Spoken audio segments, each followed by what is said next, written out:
Hello everyone, welcome back to my channel. This is Ishab and I am going to read and only read for you all guys almost all the chapters of 9th ICSE. So let's begin.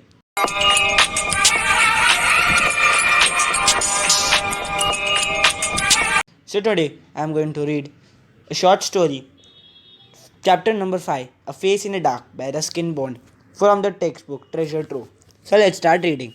Mr. Oliver, an Anglo-Indian teacher, was returning to his school late one night on the outskirts of his hill station of Simla.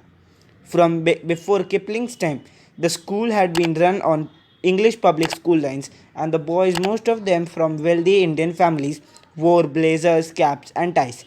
Life magazine and the feature on India had once called it the Eton of East.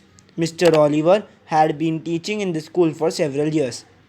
The Simla Bazaar, with its cinemas and restaurant, was about 3 miles from the school, and Mr. Oliver, a bachelor, usually strolled down the town in the evening, returning after usually dark, when he would take a shortcut through the pine forest. When there was a strong wind, the pine trees made a sad, eerie sound that kept most people to the main road. But Mr. Oliver was not a nervous or imaginative man. He carried a torch, and its gleam the batteries were running down, moved fitfully down the narrow forest path when its flickering light fell on the figure of a boy who was sitting alone on a rock. Mr. Oliver stopped. Boys were not supposed to be out after dark. What are you doing out here, boy? Asked Mr. Oliver sharply, moving closer so that he could recognize the miscreant. But even as he approached the boy, Mr. Oliver sensed that someone was wrong. Something was wrong. The boy appeared to be crying. His head hung down, he held his face in his hand, and his body shook convulsively. It was a strange, soundless, weeping, and Mr. Oliver felt distinctively uneasy. Well, what's the matter? He asked, his anger giving way to concern. What are you crying for? The boy would not answer or look up. His body continued to be racked with silent sobbing. Come on, boy, you shouldn't be out here at this hour. Tell me the trouble, look up. The boy looked up. He took his hand from his face and looked up at his teacher. The light from Mr. Oliver's torch fell on the boy's face, if you could call it a face.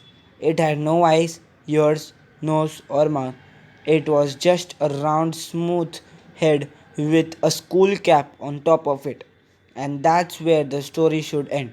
But for Mr. Oliver, it did not end there. Here, the torch fell from its trembling hand. He turned and scrambled down the path, running blindly through the trees and calling for help. He was still running towards the school buildings when he saw a lantern swinging in the middle of the path. Mr. Oliver stumbled up to the watchman, gasping for breath. What is it, Saab? Asked the watchman. Has there been an accident? Why are you running? I saw something horrible, a boy weeping in the forest, and he had no face. No face, Sahab? No eyes, nose, mouth, nothing. Do you mean it was like this, Sahab? Asked the watchman and raised the lamp to his own face. The watchman had no eyes, no ears, no features at all, not even an eyebrow, and that's when the wind blew up the lamp out. So that's it for today, guys. We have ended the chapter. Don't forget to subscribe to my channel. Thank you so much for watching. Goodbye.